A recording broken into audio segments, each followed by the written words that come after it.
ഞാൻ ഇപ്പോഴും വിശ്വസിക്കുന്ന മാളികപ്പുറത്തിൻ്റെ ഏറ്റവും വലിയ വിജയം എന്ന് പറയുന്നത് കുടുംബത്തിലെ സ്ത്രീകളാണ്. ഇതിനെ ഒരു വിവാദ സിനിമ, ഒരു പ്രോപ്പഗൻഡ മൂവി എന്നുള്ള രീതിയിലേക്ക് ആക്കി വരാനായിട്ട് എൻ്റെ ഭയന്ന് വീഴാനായിട്ടാണ്. പക്ഷേ ഉണ്ട് ഇല്ലെന്ന് ഞാൻ പറയുന്നില്ല. ഈ പറഞ്ഞ പോലെ പുറകെ പോകുന്നതും കണ്ണ് ഉരുട്ടുന്നതും പരിപാടി കാര്യങ്ങളൊക്കെ നമ്മുടെ പടത്തിലുണ്ട്. നമ്മളൊരു തട്ടുകട പരിപാടിയാണ്, ഇത് ഒരു നാടൻ യക്ഷി കഥയാണ് നമ്മൾ പറയുന്നത്. അത് ഇഷ്ടപ്പെടുന്ന ആൾക്കാരുണ്ട്. അപ്പോൾ അവർക്ക് വേണ്ടിയിട്ടുള്ള ഒരു പരിപാടിയായിട്ടാണ്. രാഹുലിന്റെ ബ്രഹ്മയുഗമാണെങ്കിലും ഞാൻ ഏറ്റവും കൂടുതൽ മോസ്റ്റ് റിപ്പീറ്റഡ് ആയിട്ട് തിയേറ്ററിൽ പോയി കണ്ട ഒരു സിനിമയാണ്. അങ്ങനെ ഒരു സിനിമ ചെയ്യണം എന്നുള്ള ഇത് ഡ്രൈവ് ഭയങ്കരമായിട്ടുണ്ട്. ശശിശങ്കറിന്റെ മോനായതുകൊണ്ട് നിങ്ങൾക്ക് ഇത് വളരെ എളുപ്പത്തിൽ സിനിമ കിട്ടി. ഡയറക്ടറിന്റെ മോൻ എന്ന് അറിഞ്ഞുകൊണ്ട് തന്നെ ഇത് തഴയപ്പെടുന്ന പല ഇൻസിഡൻസും വന്നു പോയിട്ടുണ്ട്. കാർത്തിക് സുബ്രാജിന്റെ പടം കണ്ടപ്പോഴും ആ ഒരു വാക്ക് എനിക്ക് റിലേറ്റ് ചെയ്യാൻ പറ്റിയ എൻ്റെ അച്ഛനിലേക്കാണ്. നമ്മളല്ല സംസാരിക്കേണ്ടത്, നമ്മുടെ സിനിമയാണ് സംസാരിക്കേണ്ടത്. നമ്മൾ ഏറ്റവും കൂടുതൽ പേടിക്കുന്നത് പ്രേതം വരുമ്പോഴല്ല, ആംബിയൻസിലാണ്. Exactly. Make every wedding unforgettable. Joya Lucas, world's favorite jeweler. പൊതുവെ പറഞ്ഞു കേട്ടിട്ടുണ്ട് ഒരു സംവിധായകന്റെ കഴിവിരിക്കുന്നത് അദ്ദേഹത്തിന്റെ രണ്ടാമത്തെ സിനിമയിലാണെന്ന്. മാളികപ്പുറത്തിന്റെ വലിയ വിജയത്തിന് ശേഷം വിഷ്ണു ശശിശങ്കർ അദ്ദേഹത്തിന്റെ രണ്ടാമത്തെ സിനിമയുമായി വരുന്നു. സിനിമയുടെ പേര് സുമതി വളവ് എന്നാണ്. അദ്ദേഹത്തോട് ചോദിക്കാം. നമസ്കാരം. നമസ്കാരം. മൂവികളുടെ വീഡിയോയിലേക്ക് സ്വാഗതം. Thank you so much. ഒരുപാട് കാലത്തിന് ശേഷം എൻ്റെ അതേ പേരുള്ള ഒരാളെ ഇന്റർവ്യൂ ചെയ്യാനുള്ള ഭാഗ്യം എന്നിട്ട് നിനക്ക് ആ കനം തരാതിരിക്കായിരുന്നു രണ്ടാമത്തെ പടം എന്നൊക്കെ പറഞ്ഞു. അങ്ങനെ ഇല്ലേ ഇൻഡസ്ട്രിയിൽ പൊതുവെ അങ്ങനെ പറയുന്നത് കേട്ടിട്ടില്ല. രണ്ടാമത്തെയും മൂന്നാമത്തെയും നമുക്ക് എല്ലാ സിനിമയും ആദ്യത്തെ സിനിമയാണ്. പരാജയം വരാത്ത സിനിമകൾ ചെയ്യുക, മാക്സിമം നല്ല പ്രൊഡ്യൂസറിനെ രക്ഷിക്കുക. ഈ രണ്ട് രീതിയിൽ സിനിമയെ സമീപിക്കുന്ന ഡയറക്ടേഴ്സ് ഉണ്ടല്ലോ. ഒന്ന്, എനിക്കൊരു ആശയം പറയാനുണ്ട്, അല്ലെങ്കിൽ എനിക്കെന്തോ പറയാനുണ്ട്, അതിനെ ഞാൻ സിനിമ എന്നുള്ള മീഡിയം ഉപയോഗിക്കുന്നു. അതിൻ്റെ അപ്പുറത്തേക്ക് പ്രൊഡ്യൂസർക്ക് പൈസ തിരിച്ച് കിട്ടുക, അതാണ് എൻ്റെ ഏറ്റവും വലിയ സംതൃപ്തി. ഇപ്പോൾ തമിഴിലെ ഹരിയെ പോലെ ഡയറക്ടർ ഓപ്പൺ ആയിട്ട് തന്നെ പറഞ്ഞിട്ടുണ്ട്, ഒരു ഓസ്കാർ അവാർഡ് കിട്ടിയ പോലെയാണ് പ്രൊഡ്യൂസർ ഹാപ്പി ആണെങ്കിൽ എന്നുള്ളത്. അതിൻ്റെ അപ്പുറത്തേക്ക് ഇപ്പോൾ തമിഴിലെ ഇപ്പോൾ മിഷ്കിൻ എടുത്ത് പറയുകയാണെങ്കിൽ അദ്ദേഹത്തിന് വേണ്ടതാണ് എടുക്കുന്നത്, അവിടെ പണമല്ല പ്രധാനം. വിഷ്ണുവിന്റെ ഒരു അവസ്ഥ ഇപ്പം എന്താണ്? രണ്ടുമല്ല ഞാൻ ഫോക്കസ് ചെയ്യുന്നത്. കാണുന്ന ഒരാൾക്ക് സംതൃപ്തി കിട്ടുക, കൈയടിക്കുക. എന്നെ സംബന്ധിച്ച് ഏറ്റവും വലിയ അച്ചീവ്മെന്റ് എന്ന് പറയുന്നത് ഈ ക്ലാപ്സ് ആണ്. ചെയ്യുന്ന പടത്തിൽ അങ്ങനത്തെ കുറച്ച് മൊമെന്റ്സ് വേണം, മനസ്സ് വിട്ട് ചിരിക്കണം, അവർ നിൽക്കുന്ന ഒരു സിനിമ തിയേറ്ററിലല്ല എന്നുള്ളൊരു തോന്നൽ കൊണ്ടുവരണം. അപ്പോൾ അത് തന്നെയാണ് എൻ്റെ ഒരു ഓസ്കാർ. ദൈവം സഹായിച്ച് ആദ്യത്തെ പടത്തിന് ഓസ്കാർ ഞാൻ അങ്ങനെയാണ് കരുതുന്നത്. ഇപ്പോൾ അവാർഡുകൾ ശ്രീപത്തിന് നാഷണൽ അവാർഡും അങ്ങനത്തെ ഉള്ള നമുക്ക് പല ഫിലിം ക്രിറ്റിക്സ് അവാർഡ്സ് കിട്ടിയിട്ടുണ്ടായിരുന്നു. ഫിലിം ക്രിറ്റിക്സ് അവാർഡ് ഉണ്ടായിരുന്നു, പനോരമയിൽ പ്രീമിയർ വന്നു.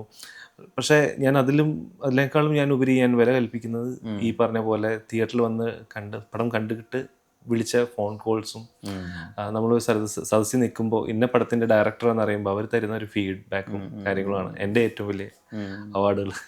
പ്രേക്ഷകരുടെ ആക്സെപ്റ്റൻസ്. കാരണം ഞാൻ ഇപ്പോഴും സ്ട്രോങ് ആയിട്ട് വിശ്വസിക്കുന്ന ഒരു മീഡിയ ഓഫ് എൻ്റർടൈൻമെൻറ്റ് എന്ന ടാഗ് ലൈനാണ് ഞാൻ സിനിമേനെ അപ്രോച്ച് ചെയ്യുന്നത്. നമ്മളെ ഈ ടെൻഷൻസും പ്രഷേഴ്സും മാറി മനസ്സ് വിട്ട് ഒരു 2.5 മണിക്കൂറോ അല്ലെങ്കിൽ ഒരു 3 മണിക്കൂറോ ചിത്രം. ലോകേഷ് കനകരാജനോടൊക്കെ ഇപ്പോൾ കൂലി ചെയ്യുന്ന നേരത്തെ ചോദിക്കുന്ന ചോദ്യമുണ്ട്, കൂലി അടുത്ത 1000 കോടി സിനിമയായിരിക്കുമെന്ന്. അപ്പോൾ അദ്ദേഹം പറയുന്നത് 1000 കോടി എനിക്ക് ഉറപ്പ് പറയാൻ പറ്റും, പക്ഷെ 150 രൂപയുടെ ടിക്കറ്റ് പ്രൈസിനുള്ള എൻ്റർടൈൻമെൻറ്റ് എനിക്ക് ഗ്യാരണ്ടി ചെയ്യാൻ പറ്റും എന്നാണ്. മാളികപ്പുറത്തെ പറ്റി നമുക്കറിയാം, അതൊരു സർപ്രൈസിങ് ആയിട്ടുള്ള ഒരു ഹ്യൂജ് ഹിറ്റായിരുന്നു. അതിന് 100 കോടി എന്നുള്ള ഒരു ടാഗ് ലൈൻ കയറി വരുന്നു. ഒട്ടും പ്രതീക്ഷിക്കാത്ത ഒരു സമയത്താണ് സിനിമയുടെ വിജയം ഉണ്ടാകുന്നത്. ഒരുപാട് പ്രതികൂല ഘടകങ്ങൾ ആ സിനിമ താണ്ടിയിട്ടുണ്ട്. അപ്പോൾ വീണ്ടും ഒരു 100 കോടി പ്രഷർ ഉണ്ടോ? ഞാൻ ആക്ച്വലി അതും നോക്കുന്നില്ല. കാരണം മാളികപ്പുറം നമ്മളൊരു നല്ലൊരു വിജയം എന്ന് എക്സ്പെക്ട് ചെയ്തിട്ടുണ്ടായിരുന്നു. പക്ഷെ ഇത്രയും സെൻസേഷണൽ ഹിറ്റും ഈ പറഞ്ഞ പോലെ ഓഡിയൻസ് എങ്ങനെ ഏറ്റെടുക്കും എന്നുള്ളത്, എടുക്കും എന്നൊരു വിശ്വാസം ഉണ്ടായിരുന്നു. പക്ഷെ ഇതുപോലെ സെലിബ്രേറ്റ് ചെയ്യും എന്നുള്ളത് നമ്മൾ സ്വപ്നത്തിൽ പോലും വിചാരിച്ചില്ല. പടം ഇറങ്ങിയതിന് ശേഷം പ്രമുഖ താരങ്ങളുടെ പടങ്ങൾ വരികയും എന്നിട്ടും മാളികപ്പുറം അവിടെ നിലനിൽക്കുകയും ചെയ്തു. അത് പോസ്റ്റ് കോവിഡ് 50 ദിവസമൊക്കെ തികച്ചുള്ള 50 ദിവസമല്ല 100 ദിവസം നമ്മൾ തികച്ചു. മഹാസുബേർക്കയുടെ തിയേറ്ററിന് സ്വാതി തിയേറ്ററിനാണ്. അപ്പൊ അവിടെ 100, അവിടെ മാത്രമല്ല കേരളത്തിലെ 8 തിയേറ്റേഴ്സ് 100 ഡേയ്സ് ഓടിയൊരു സിനിമ. അപ്പൊ കുറേ വർഷങ്ങൾക്ക് ശേഷം, അതായത് ആഫ്റ്റർ കോവിഡ് ഇതൊക്കെ ഒരു പ്രാക്ടിക്കൽ സോളിഡ് ആയിട്ടുള്ള 2 വീക്സ് അല്ലെങ്കിൽ 3 വീക്സ് ഓടിയാൽ തന്നെ അത്ഭുതമായി കണക്കാക്കുന്ന ടൈമിൽ നമ്മളൊരു 100 ഡേയ്സ് മീറ്റ് ചെയ്തു എന്ന് പറഞ്ഞപ്പോൾ തന്നെ എങ്ങും ഇല്ലാത്തൊരു കോൺഫിഡൻസ് വന്നു. പക്ഷേ ഇപ്പോൾ നേരത്തെ ടുവേർഡ്സ് യുവർ ക്വസ്റ്റ്യൻ, ലോകേഷ് ന്റെ വാക്ക് തന്നെ ഞാൻ കടമെടുക്കുകയാണ്. ആ 150 രൂപ അല്ലെങ്കിൽ എനിക്കറിയില്ല ഇപ്പോഴത്തെ പ്രൈസ് ടാഗ് അല്ല, കാരണം ഓരോ സ്ഥലത്തും ഓരോ റേറ്റിംഗ് ആണല്ലോ. എന്തായാലും ഒരു സാധാരണക്കാരന്റെ കഷ്ടപ്പാടിന് ആ ഒരു എമൗണ്ടിന് നല്ല വാല്യൂ ഞാൻ കൊടുക്കുന്നുണ്ട്. ആ വാല്യൂനുള്ള എന്റർടൈൻമെന്റ് എന്റെ പടങ്ങൾ ഞാൻ മാക്സിമം കൊടുക്കാൻ നോക്കും. ഈ 1953 ഉള്ളൊരു സുമതി മർഡർ കേസ് ഉണ്ട് ഈ പറഞ്ഞ തിരുവനന്തപുരം ജില്ലയിലെ. അതുമായി സംബന്ധിച്ചിട്ടാണ് പിന്നെ ആ ഒരു വളവിന് ഈ പറഞ്ഞ ആ ഒരു ലൊക്കേഷൻ അങ്ങനെ ഒരു ഹിസ്റ്ററി വരുന്നതെന്നൊക്കെയാണ് നമ്മൾ മനസ്സിലാക്കിയിട്ടുള്ളത്. അതിന്റെ ഡോക്യുമെന്ററീസ് ഒക്കെ നമ്മുടെ ഏഷ്യാനെറ്റ് ന്യൂസിലൊക്കെ വന്നിട്ടുണ്ട്. വിശ്വസിച്ചാലും അത് ഫീച്ചർ ഒരുപാട് അങ്ങനെ മിസ്റ്ററി റിലേറ്റഡ് ആയിട്ടുള്ള പ്രസന്റേഷൻ എക്സ്പ്ലനേഷൻ വീഡിയോസിലൊക്കെ അത് ഫീച്ചർ ചെയ്തിട്ടുണ്ട്. പക്ഷെ ഞാൻ മനസ്സിലാക്കുന്നത് ആ ഒരു ക്രൈമിന്റെ ബാക്ക്ഡ്രോപ്പിലല്ല, നേരെ മറിച്ച് അതിന് ആക്ച്വൽ ആ ക്രൈമിന്റെ ഇപ്പോൾ പാലരിമണിക്കം പോലെ ഒന്നും അല്ല അതിന്റെ വിഷ്വലൈസേഷൻ വരുന്നത്. അങ്ങനെ ഒരു മിത്ത് അല്ലെങ്കിൽ അങ്ങനെ ഒരു സംഭവം ഉണ്ട്, അതിനപ്പുറത്ത് ഒരു കഥയും ഒരു ഫൺ വാച്ചൊക്കെയാണ് ഉദ്ദേശിക്കുന്നതെന്ന് ഞാൻ വിചാരിക്കുന്നത്. അങ്ങനെ തന്നെയാണോ? അതെ, നമ്മള് ഈ പടത്തിന്റെ 3ാമത്തെ ഡ്രാഫ്റ്റ് ആണ് ലോക്ക് ചെയ്തേക്കുന്നത്. അപ്പോൾ ഇനീഷ്യൽ ഡ്രാഫ്റ്റ് അഭിലാഷ് ചേട്ടൻ എന്നോട് ഈ സ്റ്റോറി സബ്ജക്റ്റ് സംസാരിക്കുന്ന സമയത്ത് ഒറിജിനൽ സുമതിയായിട്ട് ഒരുപാട് റിലേറ്റഡ് ആയിട്ട്, അതായത് ഒരു ബേസ്ഡ് ഓൺ ട്രൂ ഇവന്റ്സിന്റെ ഒരു ഹൈലൈറ്റ് ഒരു 60-70% തന്നെ ഉണ്ടായിരുന്നു കഥയിൽ. അപ്പോൾ കുറച്ചുകൂടി റോ റിയലിസ്റ്റിക് ആയിട്ടുള്ള അദ്ദേഹത്തിന്റെ സീരിയസ് ടോൺ, അതായത് അഭിലാഷ് പിള്ളയുടെ സീരിയസ് ടോൺ സംസാരിക്കുന്ന കടാവർ, 10ാം വളവ് എന്നീ സിനിമകളുടെ ഒരു ഷെയ്ഡ് ഭയങ്കരമായിട്ട് ഹൈലൈറ്റ് ചെയ്തു. എന്നാൽ അതിലൊരു എന്റർടൈൻമെന്റ് ചെറുതായിട്ട് ഒരു സിൽവർ ലൈൻ പോലെ പോകുന്നൊരു കഥയായിട്ടായിരുന്നു സുമതി വളവ് എൻ്റെ അടുത്ത് കിട്ടുന്ന സമയത്ത്. പിന്നീട് നമ്മൾ അർജുനെ കാണുകയും അർജുനോട് ഈ കഥ സംസാരിക്കുകയും അർജുൻ്റെതായിട്ടുള്ള രീതിയിൽ ഇൻപുട്ട് തരികയും ചെയ്തു.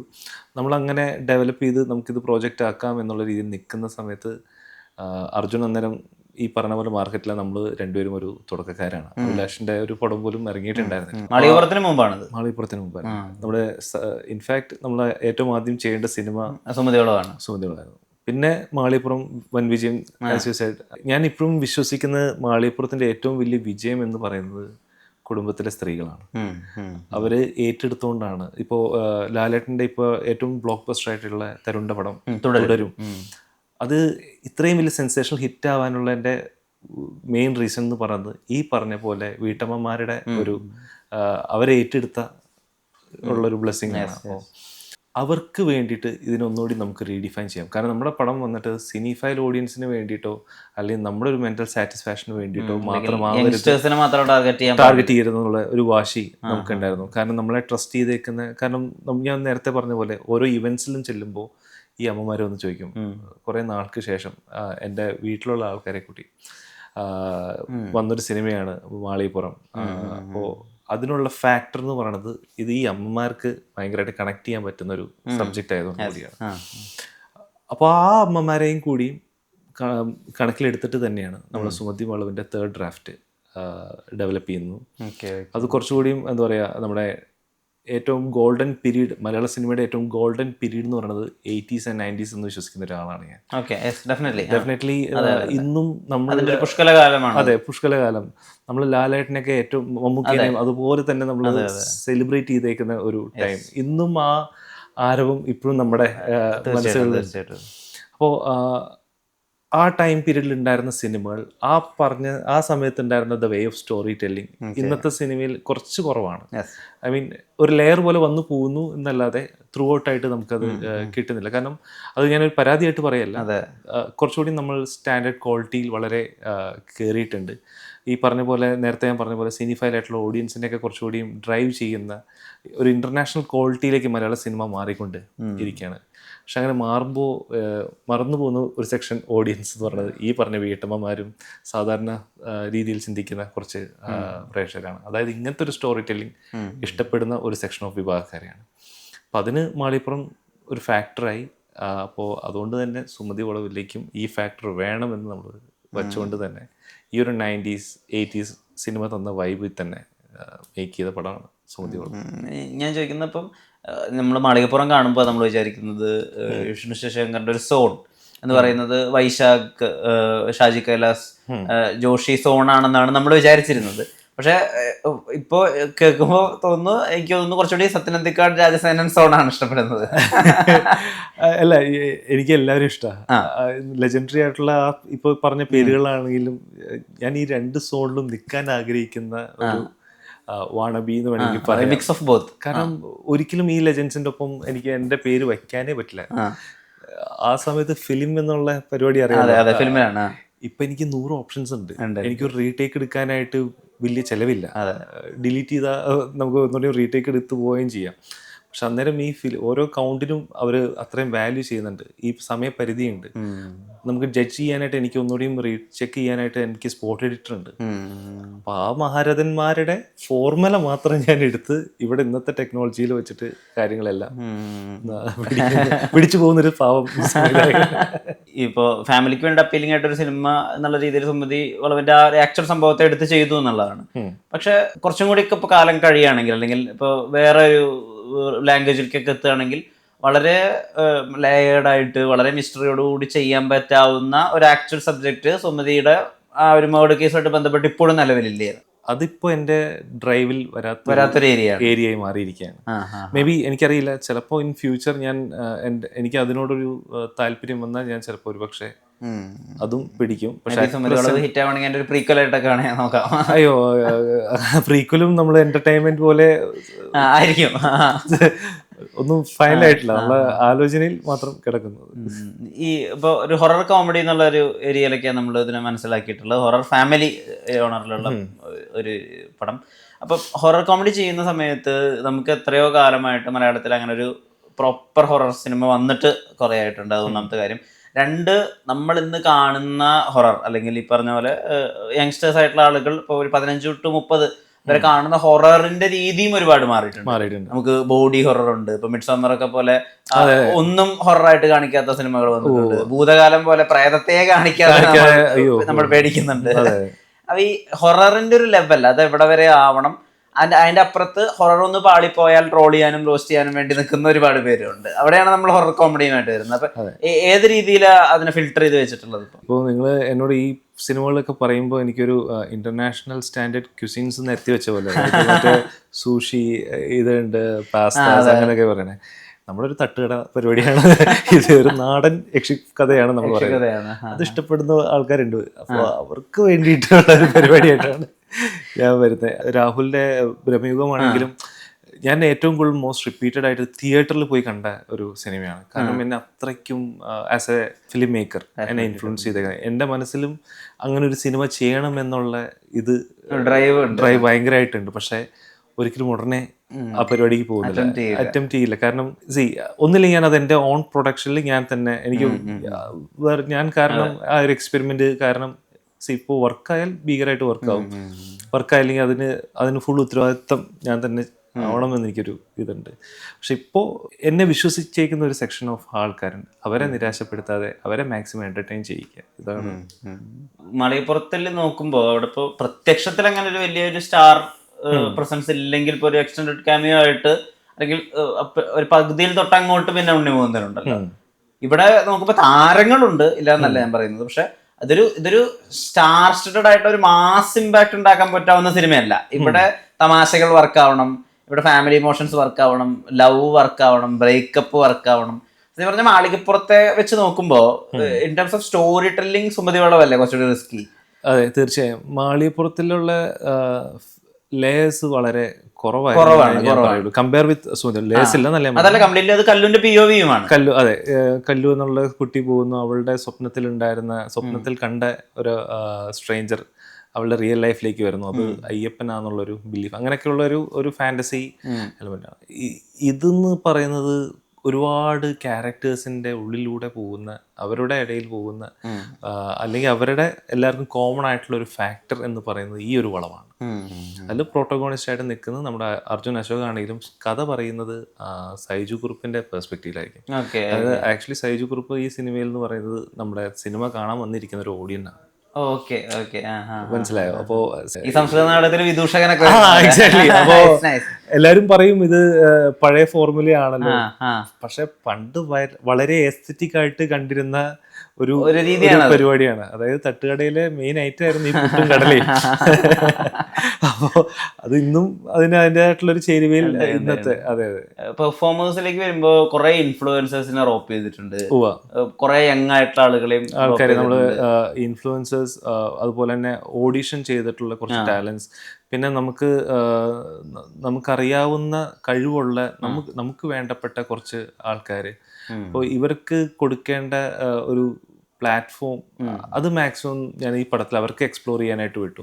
ഇവരുടെ ഏറ്റവും വലിയ ഭാഗ്യം എന്ന് പറയുന്നത് വെരി സീനിയേഴ്സ് ആയിട്ടുള്ള മലയാള സിനിമയുടെ ആയകാലം തൊട്ടുണ്ടായിരുന്ന ആക്ടേഴ്സ്, ആയകാലം ഇൻ ദ സെൻസ് കുറച്ചും കൂടി ഓൾഡർ ജനറേഷൻ, അതായത് മഹാരഥന്മാരുടെ ഒപ്പം പെർഫോം ചെയ്ത് വന്നേക്കുന്ന ക്ലസ്റ്റർ ഓഫ് ആക്ടേഴ്സിൻ്റെ ഒപ്പം ഇവർക്ക് ബോണ്ട് ചെയ്യാൻ പറ്റിയതും പഴയ സിനിമ രീതികൾ എന്താണെന്നുള്ളതിൻ്റെ ഒരു ക്ലാസ് പോലെ ഇവർക്ക് അത് കിട്ടുകയും ചെയ്തു. അതുപോലെ തന്നെ ഈ പഴയ ആക്ടേഴ്സ് എന്ന് പറയുന്ന ആൾക്കാർക്ക് ഈ പുതിയ ആക്ടേഴ്സിൻ്റെ അവരുടെ വേ ഓഫ് തിങ്കിങ്, തോട്ട്സ്, അങ്ങനെ ഒരു ഗീവ് ആൻഡ് ടേക്ക് പരിപാടിയും ഇതിനിടയ്ക്ക് പോകുന്നുണ്ടായിരുന്നു. അതുകൊണ്ട് തന്നെ നമ്മൾ ഷൂട്ട് ചെയ്ത പല സ്ഥലങ്ങളിലും മൊബൈൽ റേഞ്ച് ഇല്ലാത്ത ഏരിയാസ് ഒക്കെ ആയിരുന്നു. പക്ഷെ അതിൻ്റെ ഒരു പരാതി ഒരാൾ പോലും പറഞ്ഞില്ല. അവർക്ക് ഈ സെറ്റിലേക്ക് വരാനായിട്ട്, അതായത് നൈറ്റ് ഷൂട്ടൊക്കെ നമുക്ക് കുറച്ചൊക്കെ റിട്രീവിങ് ആയിട്ടുള്ള പരിപാടിയാണ്.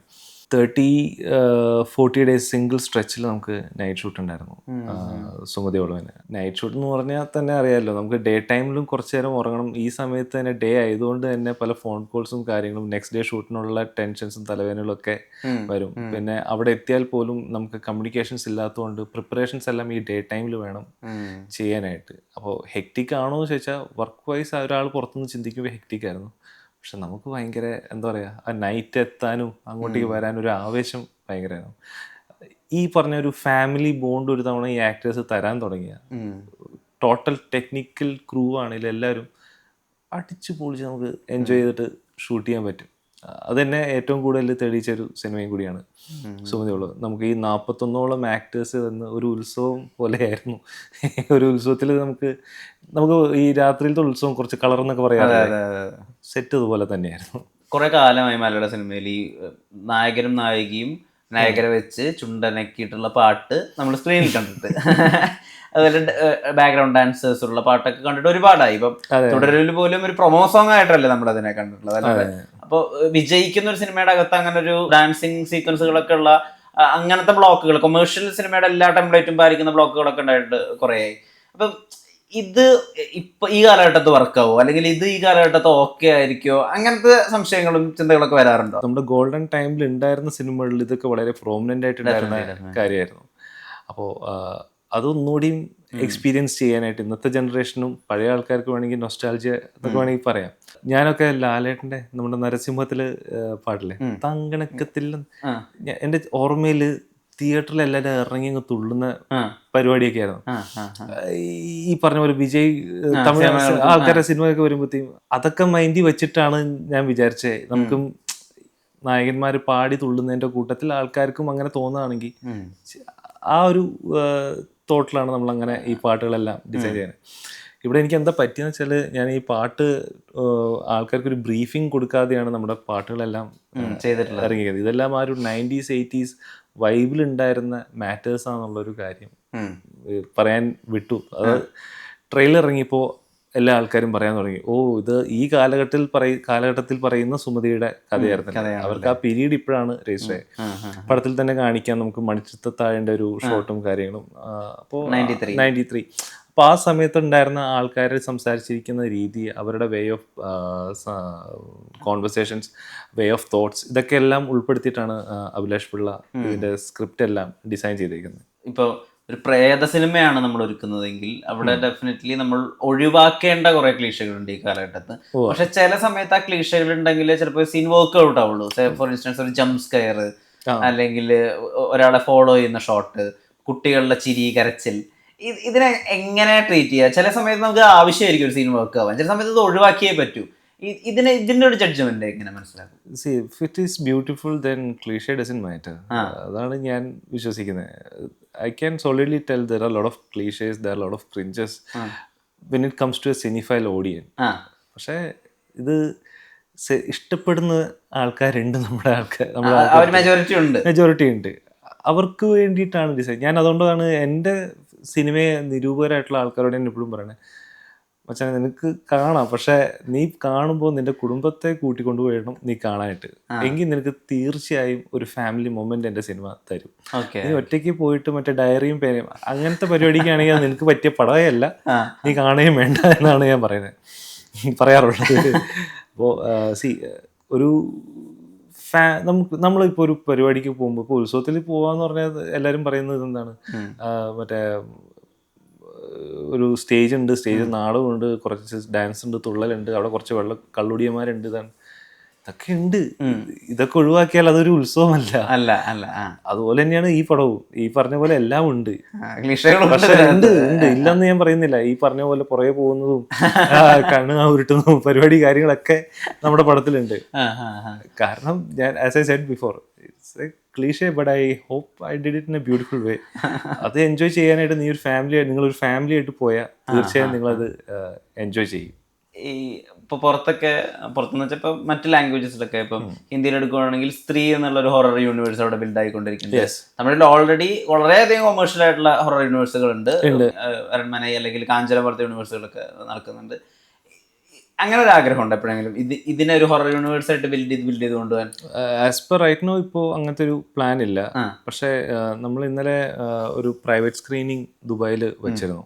നമ്മൾ സെലക്ട് ചെയ്തതല്ല, നമ്മുടെ ഈവന്റ് ഹോസ്റ്റ് ചെയ്ത ആൾക്കാർ സെലക്റ്റഡ് ആയിട്ടുള്ള ആൾക്കാരെ ഒക്കെ വെച്ചിട്ട് ഒരു പ്രൈവറ്റ് സ്ക്രീനിങ് നടത്തിയിരുന്നു. അപ്പോൾ അന്നേരം നമ്മൾ പറഞ്ഞു കുറച്ച് സ്ത്രീ ജനങ്ങളെയും കൂടിയും നിങ്ങൾ കൊണ്ടുവരണമെന്ന്. അപ്പോൾ ഇവർ വെച്ച് കഴിഞ്ഞ് ഇവർ ഭയങ്കരമായിട്ട് അത് എൻജോയ് ചെയ്തു. അപ്പോൾ വന്നവരെല്ലാവർക്കും ദേ വോണ്ട് ദ സെക്കൻഡ് പാർട്ട്. അപ്പോൾ ഇന്നലെ തൊട്ട് അഭിലാഷ് പിള്ള കുറിക്കാൻ തുടങ്ങിയിട്ടുണ്ട്. അപ്പോൾ ഞാൻ പറഞ്ഞു ഒന്ന് നമുക്ക് പടത്തിൻ്റെ വിജയം നോക്കിയതിന് ശേഷം, കാരണം മാളികപ്പുറത്തിൻ്റെ ഒരു വലിയ വിജയത്തിന് ശേഷം ആൾക്ക് മൈൻഡിലുണ്ടായിരുന്നു അതിൻ്റെ സെക്കൻഡ് പാർട്ട്. അതും പോകുന്നുണ്ട് സൈഡിൽ കൂടെ, ഇതും പോകുന്നുണ്ട്. ഇപ്പോൾ ഇന്നലെ തൊട്ട് അതിൻ്റെ ഒരു കുറച്ച് ആശയങ്ങളും കാര്യങ്ങളൊക്കെ പറയുന്നുണ്ട്. അപ്പോൾ കാസ്റ്റിലുള്ള ആൾക്കാർ ഇങ്ങനെ തുടങ്ങി എന്ന് പറഞ്ഞപ്പോൾ തന്നെ പറയുന്നുണ്ട്, അതെ കാലഘട്ടം മാറ്റിയിട്ട് ആക്ടേഴ്സിനെ മാറ്റുന്ന പരിപാടിയാണെങ്കിൽ നടക്കില്ല എന്ന് ഓരോ കോളുകളും. മാളികപ്പുറം എന്ന് പറയുന്ന സിനിമ ആദ്യം ഇനീഷ്യലി ഉണ്ടാക്കിയ ഒരു ഹൈപ്പ് എന്ന് പറയുന്നത് ഒബ്വിയസ്ലി അത് വിവാദങ്ങളുടെ പുറത്തായിരുന്നു. അതിനപ്പുറത്താണ് അതിനകത്ത് കൊമേഴ്ഷ്യൽ എലമെന്റ് ഉള്ള സിനിമ ആളുകൾ മനസ്സിലാക്കുന്നത്. കുറേ കാലത്തിന് ശേഷം ഉണ്ണിമുതലിനെ പെർഫോമർ ആളുകൾ അപ്രീഷിയേറ്റ് ചെയ്യാൻ തുടങ്ങിയത്. പിന്നെ അതിൻ്റെ സൈജു കുറുപ്പിൻ്റെ ഉൾപ്പെടെയുള്ള പെർഫോമൻസുകൾ ആളുകൾ അപ്രീഷിയേറ്റ് ചെയ്യാൻ തുടങ്ങി. അതിങ്ങനെ പതുക്കെയാണ് അതിലേക്ക്. ഇപ്പൊ സീൻ ബൈ സീൻ ഹീറോ ആവുന്ന സിനിമ എന്നൊക്കെ പറയുന്ന പോലെ സീൻ ബൈ സീനാണ് ഈ പറഞ്ഞ മാളികപ്പുറം എന്നുള്ള സിനിമ വർക്കായത്. ആദ്യത്തെ ഒരു ഇനീഷ്യൽ ദിവസങ്ങളുണ്ടായിരുന്നല്ലോ, അതായത് ഇതിനെ മൊത്തം ഭക്തിയും മാധവും വെച്ച് മാർക്കറ്റ് ചെയ്യാണെന്നുള്ള വിമർശനങ്ങളൊക്കെ നിൽക്കുമ്പോൾ അപ്പോഴൊന്ന് വിഷ്ണു ശശാങ്കർ വാതുറന്നതായിട്ടോ പ്രതികരിച്ചതായിട്ടോ ഞാൻ എവിടെയും കണ്ടിട്ടില്ല. അപ്പൊ എന്തായിരുന്നു ചെയ്തുകൊണ്ടിരുന്നത്? അന്നേരം എനിക്ക് പേടിയായിരുന്നു മീഡിയക്കാരെ കാണുമ്പോൾ തന്നെ. കാരണം ഞാൻ ഒരു ഇന്റർവ്യൂവും കൊടുത്തില്ല എന്നല്ലേ പറഞ്ഞത്. ഞാൻ കൊടുത്ത ആദ്യത്തെ ഒരു ഇന്റർവ്യൂ ഉണ്ട്. ആ ഇന്റർവ്യൂവിൽ അവർ ഫോക്കസ് ചെയ്തത് ഇതിനെ ഒരു വിവാദ സിനിമ, ഒരു പ്രോപ്പഗൻഡ മൂവി എന്നുള്ള രീതിയിലേക്ക് ആക്കി വരാനായിട്ട് എൻ്റെ വായന്ന് വീഴാനായിട്ടാണ്. അപ്പോൾ ഞാൻ ക്രിയേറ്റീവ് ആയിട്ടുള്ള കാര്യങ്ങൾ പറയുമ്പോൾ അത് അവർ അതിന് ഒരു വാല്യൂ കാര്യങ്ങളോ കൊടുക്കുന്നില്ല. അപ്പോൾ ഇതെനിക്ക് കുറച്ച് നെഗറ്റീവായി. കാരണം നമ്മൾ അത്രയും നല്ല എഫേർട്ട് എടുത്തും നമ്മൾ നമ്മൾ കമ്മ്യൂണിക്കേറ്റ് ചെയ്യാൻ ഉദ്ദേശിച്ച കൺസെപ്റ്റിൽ നിന്നും മാറിയിട്ട് ആൾക്കാരെ വേ ഓഫ് തോട്ട് ഭയങ്കരമായിട്ട് മാറി. അന്നേരം ഉണ്ണിയും അഭിയൊക്കെ പറയുന്നുണ്ടായിരുന്നു, ചിന്തിക്കുന്ന ഒരു ചിന്ത വെച്ചാൽ നീ എന്താണോ വിശ്വസിക്കുന്നത് അതിൽ നീ സോളിഡ് ആയിട്ട് നിൽക്ക്. പക്ഷെ എനിക്കത് ഭയങ്കര പിന്നീട് ഈ പറഞ്ഞ പോലെ മീഡിയനെ ഫേസ് ചെയ്യാനോ സംസാരിക്കുമ്പോൾ ഇങ്ങനത്തെ ചോദ്യങ്ങളിലേക്കായിരിക്കും തീർച്ചയായും വരിക. അപ്പോൾ എനിക്ക് ആ ഒരു പരിപാടി വേണ്ട എന്ന് വിചാരിച്ചിട്ട് ഞാൻ പതുക്കെ മാറി. അതിന് ചെറിയ ചെറിയ സൗന്ദര്യപ്പണക്കൊക്കെ നമുക്കിടയിലൊക്കെ ഉണ്ടായി. സൂപ്പർ നാച്ചുറൽ ആയിട്ടുള്ള എലമെന്റ്സിനോട് ഒരു ഫാസിനേഷൻ ഉണ്ടായിരുന്നോ? എനിക്ക് ഫാന്റസി ഭയങ്കര ഇഷ്ടമാണ്. നമ്മൾ എന്ത് കാര്യം ചെയ്താലും ഒരു ചെറിയൊരു ഫാന്റസി ഒക്കെ അവിടെ ഉണ്ടാവണം. എനിക്ക് മോഹൻലാലിന്റെ ഒരു ഇന്റർവ്യൂ കണ്ടതിന് ശേഷമാണ് ചിന്തിച്ചത്, നമ്മൾ റെഗുലർ ആയിട്ടുള്ള ഒരു കാര്യം പോർട്രേറ്റ് ചെയ്യുന്നതിനേക്കാളും വേണം കുറച്ച് എരിവും പുളിയും ഒരു വിസ്മയമൊക്കെ ഉണ്ടെങ്കിൽ അതിനൊരു കളർഫുൾ പരിപാടി ഉണ്ടല്ലോ. അപ്പോൾ ഫാന്റസി ഭയങ്കര ഇഷ്ടമുള്ളൊരു ആളാണ്. ഒരു സാധാരണ ഒരു കഥ പറയുന്നതിലുപരി അസാധാരണമായിട്ടുള്ളൊരു എലമെന്റ് സിനിമയിൽ ഉണ്ടായാൽ രസമുണ്ടെന്ന് വിശ്വസിക്കുന്ന ഒരാളാണ്. ഓക്കെ, ഈ ഫാന്റസി എന്ന് പറയുമ്പോൾ ഇപ്പോൾ ഈ നമ്മുടെ മൈഡിയ കുട്ടിച്ചാത്തൻ, ശ്രീമാൻ ചാത്തുണ്ണി പോലത്തെ ഫാന്റസി ഉണ്ട് നമുക്ക്. ഫോർ ഇൻസ്റ്റൻസ് ഒരു നാർണിയ, ഗെയിം ഓഫ് ത്രോൺസ് ഒരു ഫാന്റസി ഉണ്ട്, ഒരു കൈൻഡ് ഓഫ്. ഇതിൽ എവിടെ നിൽക്കുക? ഇവിടെ ആൾക്കാരെ എന്റർടൈൻ ചെയ്യിക്കുന്നതിൽ നിൽക്കുക. ഈ ഞാൻ നേരത്തെ പറഞ്ഞ പോലെ ഇപ്പോഴത്തെ എൻ്റെ ഫോക്കസ് ഫുള്ളും ഈ പറഞ്ഞ പോലെ ആൾക്കാരെ ഇഷ്ടപ്പെടുത്തുക, ഒരു കുടുംബത്തിലെ 4 പേരെ കൊണ്ട് ടിക്കറ്റ് ഇടിപ്പിക്കുക, നമ്മുടെ പ്രൊഡ്യൂസറിനെ രക്ഷിക്കുക എന്നുള്ള പരിപാടിയിലാണ് ഇപ്പോൾ നിൽക്കുന്നത്. പക്ഷെ എനിക്ക് മറ്റേ ഫാന്റസി നേരത്തെ പറഞ്ഞ പോലെ ബ്രഹ്മയുഗം പോലത്തെയോ അല്ലെങ്കിൽ അങ്ങനെ ഒരു എക്സ്പെരിമെന്റൽ പരിപാടിക്ക് ആഗ്രഹം വളരെയുണ്ട്, വളരെ അധികമായിട്ടുണ്ട്. ഞാൻ ആസ് എ ഡയറക്ടർ ഇങ്ങനത്തുള്ള എക്സ്പെരിമെന്റ്സ് ചെയ്യണമെങ്കിൽ അത് എൻ്റെ ഓൺ പ്രൊഡക്ഷനിൽ ഞാൻ ചെയ്യും. പക്ഷെ വേറൊരാളുടെ കഷ്ടപ്പാട് കൊണ്ട് ഉണ്ടായ ഒരു കാശ് വെച്ചിട്ട് ഇങ്ങനത്തെ ഒരു ഗാംബ്ലിങ്ങിന് ഞാൻ നിൽക്കില്ല. എവിടെയും അങ്ങനെ അച്ഛൻ ഡയറക്ടറായിരുന്നു അല്ലെങ്കിൽ അച്ഛൻ്റെ ഒരു ഇൻഫ്ലുവൻസ് ഉണ്ടെന്നോ അല്ലെങ്കിൽ ഈ നേരത്തെ പറഞ്ഞ ആദ്യത്തെ ഇന്റർവ്യൂവിൽ എനിക്ക് വന്നൊരു സാധനം ഇതായിരുന്നു, ഈ ഒരു നെഗറ്റീവ് അടിച്ചതും അതായിരുന്നു. ശശിശങ്കറിന്റെ മോനായതുകൊണ്ട് നിങ്ങൾക്കിത് വളരെ എളുപ്പത്തിൽ സിനിമ കിട്ടി. അപ്പോൾ അത് ഞാൻ BA ജേർണലിസം കഴിഞ്ഞ് ചെന്നൈയിൽ MSc വിഷ്വൽ കമ്മ്യൂണിക്കേഷൻ കഴിഞ്ഞ് കുറേ ഡയറക്ടേഴ്സിന്റെ പുറകെ പോയി തമിഴിൽ വർക്ക് ചെയ്ത് ഞാൻ വിവേക് ഹർഷൻ എന്ന് പറഞ്ഞ വിവേകന്റെ അസിസ്റ്റന്റ് ആയി കയറുന്നതിന്റെ മെയിൻ ഉദ്ദേശം തന്നെ വിവേകന്റെ അടുത്തേക്ക് വരുന്ന ക്വാളിറ്റി ഡയറക്ടേഴ്സിന്റെ ഒപ്പം അപ്രന്റീസ് ആയിട്ടെങ്കിലും കയറി അവർക്ക് കുട പിടിച്ചു കൊടുക്കുന്ന പരിപാടിയാണെങ്കിലും കയറി എനിക്ക് ഈ വേൾഡ് ഓഫ് സിനിമ എന്താണെന്ന് അറിയാനായിട്ടുള്ള രീതിയിൽ അങ്ങനെ കുറേ പേര് പോവുകയും ചെയ്തു. വിവേകൻ പറഞ്ഞു നീ ഇവിടെ കുറച്ച് ദിവസം നിൽക്കുക. അങ്ങനെ വിവേകന്റെ അടുത്ത് കുറച്ച് നല്ല കുറേ സിനിമകളിൽ വർക്ക് ആവാനും ഭാഗമാവാനും പറ്റി. എഡിറ്റർ പെർസ്പെക്റ്റീവ് എന്താണെന്ന് എനിക്ക് കുറച്ചുകൂടിയും വ്യക്തമായിട്ട് വിവേകന്റെ ഒപ്പം വർക്ക് ചെയ്തപ്പോൾ കിട്ടുകയും ചെയ്തു. തുടരെ നല്ലൊരു അവസരം കൊണ്ടുവരാം എന്ന് പറഞ്ഞ ഡയറക്ടർ സാറിൻ്റെ ഒപ്പം, അതായത് സീമരാജ, പൊരുത്തപ്പെടാതെ വലിപ്രസംഗം ഇതിൻ്റെയൊക്കെ ഡയറക്ടറാണ്. അപ്പോൾ അദ്ദേഹത്തിൻ്റെ ഒപ്പം വർക്ക് ചെയ്യാനായിട്ടും പറ്റി. ധരണി എന്ന് പറഞ്ഞ ഡയറക്ടറൊപ്പം വർക്ക് ചെയ്യാൻ പറ്റി. അതിനുശേഷം അഭിലാഷിനെ മീറ്റ് ചെയ്യുന്നു. അഭിലാഷ് ഏട്ടൻ്റെ ഒപ്പം സിനിമകൾ സംസാരിക്കാനും ചർച്ച ചെയ്യാനും തുടങ്ങി. കടാവർ എന്ന അഭിലാഷ് ഏട്ടൻ്റെ ആദ്യത്തെ സിനിമയിൽ അസോസിയേറ്റ് ആയിട്ട് എൻ്റെ ഫസ്റ്റ് ആസ് ആൻ അസോസിയേറ്റ് ആയിട്ട് വരാൻ പറ്റി. പത്മകുമാർ സാറിൻ്റെ ഒപ്പം 10ാം വളവിൽ അസോസിയേറ്റ് ആയിട്ട് വർക്ക് ചെയ്യാൻ പറ്റി. 12 വർഷത്തെ സ്ട്രഗിളും പെയിനും ഇതെല്ലാം ഇട്ടിട്ട് കഴിഞ്ഞ് ഇവൻ ചോദിക്കുകയാണ് ശശാങ്കന്റെ മോനെ ഇതുകൊണ്ട് കാര്യങ്ങളൊക്കെ എളുപ്പമായിരുന്നു. എനിക്ക് സന്തോഷമുള്ളൂ, കാരണം ആ ഒരു ലെഗസിയുടെ ഒരു പാർട്ടാവാന്ന് പറയാൻ സന്തോഷമുള്ളൂ. പക്ഷെ അന്നേരം നമ്മൾ എടുത്ത് വന്നേക്കുന്ന ഈ പെയിൻ സ്വെറ്റ് ഇതിനൊക്കെ ഒരു അർത്ഥമില്ലാതെയാക്കുന്ന തരത്തിലായി നെപ്പോട്ടിസം എന്ന് പറയുന്ന പരിപാടി ഉണ്ടല്ലോ. ഇത് പറയുമ്പോൾ തന്നെ ഈ ടാഗ് ലൈനിൽ നിങ്ങൾ ചിന്തിക്കേണ്ട ഒരു കാര്യമുണ്ട്. സിനിമാക്കാരന്റെ മോനല്ലേ, അവൻ എങ്ങനെയെങ്കിലും വന്നോളും എന്ന് തന്നെയാണ് മെജോറിറ്റി ഓഫ് ആൾക്കാർ തന്നെ അകത്തുനിന്നുള്ള ആൾക്കാർ. അത് ഈ ഡയറക്ടറിന്റെ മോൻ എന്ന് അറിഞ്ഞുകൊണ്ട് തന്നെ ഇത് തഴയപ്പെടുന്ന പല ഇൻസിഡൻസും വന്നു പോയിട്ടുണ്ട്. ആദ്യത്തെ സിനിമ വിജയമായതിനു ശേഷമാണ് പലവരും ചേർത്ത് പിടിക്കാനായിട്ടും വീണ്ടും എന്താ പറയാ പല പണ്ടത്തെ സൗഹൃദങ്ങളും പുതുക്കാനൊക്കെ കാരണമായത്. അപ്പോ കൂടുതൽ പറയണല്ലേ പറഞ്ഞ അതൊക്കെ ഒഴിവാക്കാൻ മനസ്സിൽ തന്നെ ഒഴിവാക്കിക്കൊണ്ടിരിക്കുന്ന കുറെ ഇതാണ്. പക്ഷെ അച്ഛൻ്റെ ഫിൽമോഗ്രഫി വളരെ ഇംപ്രസീവ് ആണ്. കുറച്ച് സിനിമകൾ ചെയ്തിട്ടുണ്ടെങ്കിൽ പോലും ഇപ്പൊ നാരായം പോലൊരു സിനിമ, അങ്ങനത്തെ ഒരു കൺസെപ്റ്റ് എല്ലാ കാലത്തും വാലിഡ് ആണെന്നുള്ളതാണ്. അതായത് അറബി പഠിപ്പിക്കുന്ന നമ്പൂതിരി യുവതിയായിട്ടുള്ള ഒരു സ്ത്രീ, അതുകൊണ്ടുണ്ടാവുന്ന ഒരു കമ്മ്യൂണൽ പ്രശ്നം, അത് നാഷണൽ അവാർഡ് വിന്നിംഗ് സിനിമയാണെന്നാണ് എന്റെ അറിവ്. 93 നാഷണൽ അവാർഡ് വിന്നിംഗ് സിനിമയാണ്. അപ്പൊ അത് അല്ലെങ്കിൽ അതിന്റെ ചില സീൻസ് ഒക്കെ ഇന്നും നമുക്ക് എവിടെയെങ്കിലും കൊണ്ടുപോയി പ്ലേസ് ചെയ്യാവുന്നതാണ്, ഏത് ടെറൈനിലും പ്ലേസ് ചെയ്യാവുന്നതാണ്. അല്ലെങ്കിൽ കുഞ്ഞിക്കൂനൻ പോലൊരു സിനിമ, അച്ഛനിൽ നിന്ന് ഉള്ള സിനിമ അല്ലെങ്കിൽ അച്ഛൻ്റെ ഒരു സിനിമ പെർസ്പെക്റ്റീവ് ഒക്കെ കിട്ടാൻ അങ്ങനെ ഒരു സാഹചര്യം ഉണ്ടായിരുന്നു ആ സമയത്ത്?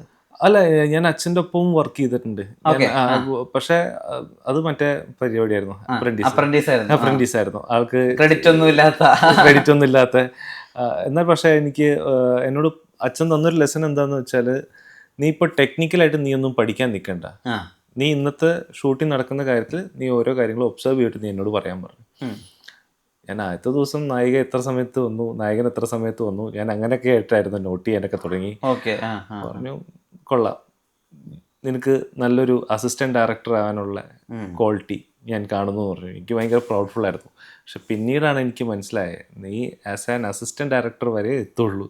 If you want to become a director, സിനിമയ്ക്കകത്ത് എന്തൊക്കെ കാര്യങ്ങളാണ് ഇവർ ചെയ്യുന്ന ക്യാരക്ടറിന്റെ ഇമോഷൻസ്, അത് അവർ ബിൽഡ് ചെയ്യുന്ന ഈ വേരിയേഷൻസ്, ഈ ആക്ടേഴ്സിന്റെ കണ്ടിന്യൂറ്റി, ഇങ്ങനത്തെയൊക്കെയുള്ള എല്ലാ കാര്യങ്ങൾക്കും ഉപരി ഇതിന്റെ സോള് കണക്റ്റ് ആവുന്നു. അപ്പോൾ മൈന്യൂട്ടായിട്ട് ആ സെറ്റിൽ നടക്കുന്ന ആൾക്കാർ അവരുടെ ക്യാരക്ടർ സ്കെച്ച് നമ്മുടെ മൈൻഡിലേക്ക് ഫീഡ് ചെയ്യണം. ഇവരെത്ര സമയത്ത് വന്നു, ഇവരെന്ത് കഴിച്ചു, ഇവരെപ്പോൾ ഇവിടേക്ക് എത്തും, അതെല്ലാം നോട്ട് ചെയ്യട്ടെ. അന്നൊട്ട് എനിക്ക് പിന്നെ ഇങ്ങോട്ടേക്കുള്ള ജേർണീസിൽ അതാണ്, അതായത് ഒരു ഡയറക്ടറുടെ ഏറ്റവും വലിയ ക്വാളിറ്റി ഒരു നല്ലൊരു ഒബ്സർവേഷൻ ആയിട്ടുള്ള ഒരാളാണ്. അപ്പോൾ നമ്മളൊരു ബസ്സിൽ യാത്ര ചെയ്യുകയാണെങ്കിൽ, ഞാൻ പിന്നീടൊക്കെ അത് കിട്ടിയപ്പോൾ നമ്മൾ ബസ്സിൽ ട്രാവൽ ചെയ്യുമ്പോൾ അവിടെ ഉള്ള ഓരോ ആൾക്കാരെയും കാണുമ്പോൾ എന്തുകൊണ്ടായിരിക്കും ഇയാൾ ഇന്ന് മുഖം ഇത്രയും വീർത്തിരിക്കുന്നത് വീട്ടിൽ, അങ്ങനെ ചിന്തിക്കാൻ തുടങ്ങി. ഒരാൾ പ്ലസന്റ് ആയിട്ട് നിൽക്കാൻ നേരത്തും. അപ്പോൾ ഇങ്ങനെ നമ്മൾ ഫോളോ ചെയ്യുമ്പോൾ നമുക്ക് മനോഹരമായ കുറേ കഥകൾ നമ്മുടെ മനസ്സിലേക്ക് വരും. അത് പിന്നീട് നമ്മൾ ഇത് എനിക്ക് കഥ ഒരു സ്ക്രിപ്റ്റ് കിട്ടുന്ന സമയത്ത് എനിക്ക് ആ ആൾക്കാരെ ഇമോഷൻസിന്റെ ഞാൻ ചിന്തിച്ചിരിക്കുന്ന കഥ എനിക്ക് ഇവർക്ക് ബാക്ക് ഡ്രോപ്പിൽ സംസാരിച്ചുകൊണ്ട്. അപ്പോൾ അദ്ദേഹത്തിന്റെ ഫിലിമോഗ്രഫി എടുത്ത് നോക്കുമ്പോൾ അദ്ദേഹം അങ്ങനെ കൺസിസ്റ്റന്റ് ആയി സിനിമ ചെയ്യുന്ന ആളല്ല. ഇടയ്ക്കിടയ്ക്ക് ഓൺ ഓഫ് ആയിട്ടാണ് സിനിമ ചെയ്തിട്ടുള്ളത്. വളരെ കുറച്ച് സിനിമകൾ മാത്രമേ ചെയ്തിട്ടുള്ളൂ. ഈ സിനിമാക്കാരന്റെ മകൻ എന്നുള്ള ലേബലൊക്കെ പറയുമ്പോഴും ഒരു സിനിമാ സംവിധായകന്റെ മകനാവുന്നത് ഒരു സിനിമാ നടന്റെ മകനാവുന്നത് തമ്മിൽ വലിയ അന്തരമുണ്ട്. അതിന്റെ എല്ലാ അർത്ഥത്തിലും, അതിന്റെ സാമ്പത്തികപരമായിട്ടായാലും അല്ലെങ്കിൽ അതിന്റെ ഇപ്പോൾ നമുക്ക് കിട്ടുന്ന സൗകര്യങ്ങളായാലും ഒക്കെ. ഒരു സംവിധായകന്റെ മകൻ എന്ന് അനുഭവിക്കുന്ന ഒരു സ്ട്രഗിൾ ഉണ്ടല്ലോ ജീവിതത്തിൽ, അതും അനുഭവിച്ചിട്ടുണ്ടോ? സംവിധായകന്റെ മകൻ എന്നുള്ളതിന്റെ സ്ട്രഗിൾ, എൻ്റെ അച്ഛൻ അത്രയും പേരുണ്ടായിരുന്നു, പക്ഷെ അത്രയും പോപ്പുലർ ആയിട്ടുള്ള ഒരു ഡയറക്ടർ ആയിരുന്നില്ല. ഒരു ബ്രാൻഡ് ബിൽഡിംഗ് എന്നുള്ള കാര്യമായിരുന്നില്ല. ഒരു അത് തന്നെയാണ് എനിക്കുമുള്ള ഒരു ക്വാളിറ്റി ആയിട്ട് ഞാൻ വിശ്വസിക്കുന്നത്. സിനിമകൾ സംസാരിക്കട്ടെ, നമ്മളെ സംസാരിക്കട്ടെ. എക്സാക്ട്ലി. അത് കാർത്തിക് സുബ്രാജിന്റെ പടം കണ്ടപ്പോഴും ആ ഒരു വാക്ക് എനിക്ക് റിലേറ്റ് ചെയ്യാൻ പറ്റിയത് എൻ്റെ അച്ഛനിലേക്കാണ്. നമ്മളല്ല സംസാരിക്കേണ്ടത്, നമ്മുടെ സിനിമയാണ് സംസാരിക്കേണ്ടത്. അപ്പോൾ പക്ഷേ ഇന്നത്തെ കാലത്ത് നമ്മളും കുറച്ച് സംസാരിച്ചില്ലെങ്കിൽ കാര്യമില്ല എന്ന് മനസ്സിലായി. നമ്മൾ ആഗ്രഹിക്കുന്ന തലത്തിലുള്ള സിനിമ ചെയ്യണമെങ്കിൽ കുറച്ചൊക്കെ നമ്മൾ സംസാരിച്ചാൽ മാത്രമേ കാര്യമുള്ളൂ. അഭിലാഷൊക്കെ അതിന്റെ ഒരു സോൾഡ് എക്സാമ്പിൾ ആണ്. അഭിലാഷ് അതിന്റെ എക്സാമ്പിൾ അല്ല. അഭിലാഷിന് സംസാരിക്കാൻ ഭയങ്കര ഇഷ്ടമാണ്, ഭയങ്കര സംസാര പ്രിയനാണ്. നോൺ സ്റ്റോപ്പ് ആയിട്ട് വേണമെങ്കിൽ ഒരു എന്താ പറയാ 2 ദിവസം നിർത്താതെ സംസാരിക്കാൻ പറഞ്ഞാൽ ബാക്കിയുള്ളവർ ടയർഡായി പോകും. പക്ഷെ ഇദ്ദേഹത്തിന് സംസാരിക്കും തോറും എനർജി കൂടി വരികയും ചെയ്യുക.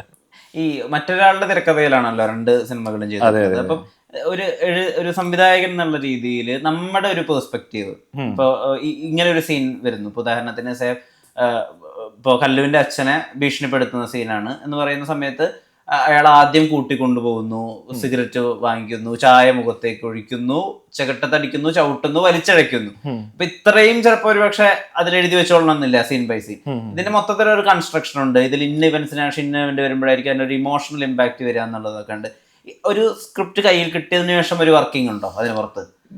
എൻ്റെ ഒരു വർക്കിംഗ് പാറ്റേൺ കുറച്ചുകൂടി അൺഓർത്തഡോക്സ് ആയിട്ടുള്ളൊരു പരിപാടിയാണ്. എനിക്കൊരു സീൻ പ്ലേ തരുമ്പോഴത്തേക്കും ഞാൻ എൻ്റെ ആക്ടേഴ്സിനെയും കൂടിയും അതിലേക്ക് ഇൻവോൾവ് ചെയ്യിക്കും. ഇതാണ് നമുക്ക് തന്നേക്കുന്ന സീൻ, ഈ സീൻ നമുക്ക് എത്രമാത്രം മനോഹരമാക്കി പ്ലേ ചെയ്യാം.